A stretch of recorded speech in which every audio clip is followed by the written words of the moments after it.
அனைவருக்கும் வணக்கம். ஒரு சின்ன டவுட்டு டாக்டர் அப்படின்னு ஒருத்தவங்க கேட்டாங்க. எனக்கு வாய்வு தொல்லை இருந்துகிட்டே இருக்குது. அதனால என்னால் சுறுசுறுப்பாக இருக்க முடியல.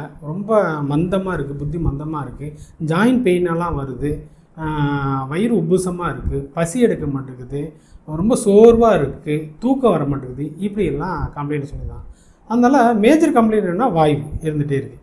ஆனால் யாரும் அழுத்தி விட்டு பிடிச்சி விட்டா வாய்வு நல்லா பிரியுது, ஏப்பமாக வருது, கொஞ்சம் ஃப்ரீனஸாக இருக்குது, வலி குறையுது அப்படிங்கிறாங்க.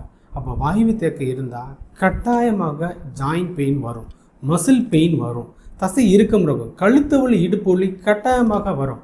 அதனால் வாய்வு ப்ராப்ளம் இருக்கிறவங்க தயவுசெய்து உங்களோட செரிமான மண்டலத்தை கரெக்ட் பண்ணுங்கள்.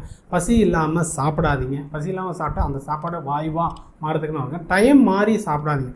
பசிக்கும் போது சாப்பிடாம பசி போனதுக்கப்புறம் சாப்பிட்டா அந்த உணவு ஏன்னா வாய்வாக தான் மாறதுக்குன்னா வாய்ப்பாக ஆகும். அதனால் நேரத்தில் பசி இருக்கும்போது உணவுகள் எடுத்துக்கொண்டால் வாய்வாக மாறாது. பசி இல்லாமல் சாப்பிட்டாலும் வாய்வாக மாறும். அதனால் அது கொஞ்சம் கண்ட்ரோலாக இருந்தீங்கன்னா பெட்டர் ஆகும். இந்த உணவு கட்டுப்பாடு ரொம்ப முக்கியம். உணவு எப்போ எடுக்கணும்னு அதுவும் ரொம்ப முக்கியம். நன்றி, வணக்கம்.